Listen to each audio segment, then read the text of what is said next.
இன்றே டவுன்லோட் செய்து உங்கள் ஃபேவரட் ஷோக்களை என்ஜாய் பண்ணுங்க. அண்ணா சாரிண்ணே, ஜலதோஷம் பிடிச்சிருச்சு, அதான் ஆவி பிடிச்சிட்டு இருந்தேன், தப்பா நினைச்சுக்காதீங்கண்ணே. ஹேய், நீ ஆவி பிடிச்ச மாதிரி தெரியலையே, அவ காலை பிடிச்ச மாதிரி தானே தெரியுது. ஏய்,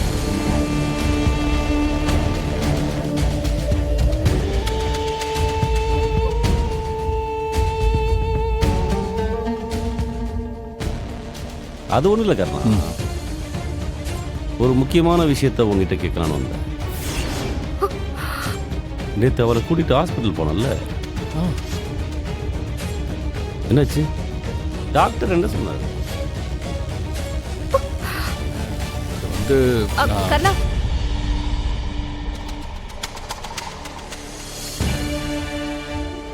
நாளைக்கு தான் ரிப்போர்ட் வரும்னு டாக்டர் சொல்லியிருக்காங்க. ஆனா எனக்கு இன்னும் அந்த வாமிட் நிக்கல. நீ ஜெயந்தி அக்கா கிட்ட கேட்டு ஒரு டேப்லெட் வாங்கிட்டு வரியா? அப்புறம் டேப்லெட் வாங்கும்போது மறக்காம இது சாதாரண வாமிட் இல்லைன்னு சொல்லிடு.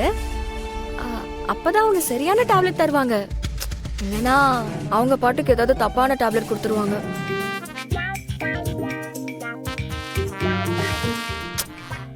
அந்த காலத்துலலாம் எப்படிதான் 7 பிள்ளைங்களெல்லாம் பெத்து வளர்த்தாங்களோ. நம்ம மொத பிள்ளைக்கே இவ்ளோ வாந்தி வருது. ஷோ, தலையில வேற சுத்துது. சரி, நீ போய் வாங்கிட்டு வா. நேத்து வண்டி வேற ரெடி பண்ணணும்னு சொல்லியிருந்தல, அதையும் சேர்த்து ரெடி பண்ணிட்டு வரும்போது வாங்கிட்டு வந்துரு. ஓ ஓ,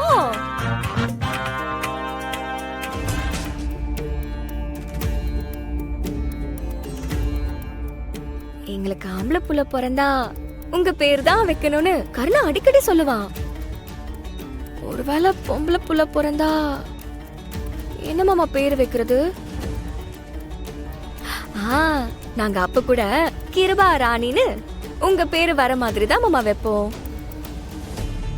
ஏன்னா கருணாவுக்கு நீங்க தான் உசுரு.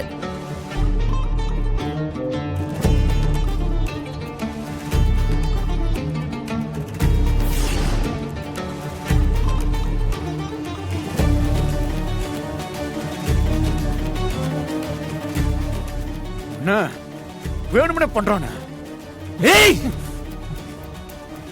நாம இது நடக்கூடாதுன்னு நினைச்சோமோ அது நடக்க ஆரம்பிச்சிச்சு.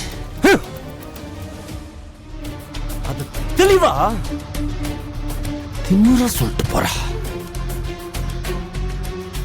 வயித்துல கர்ணா குழந்தை வளருது. ஆமாண்ண, அதனால்தான் அவன் என்ன ஆட்டம் போடுறான். ஏய் ஏய்,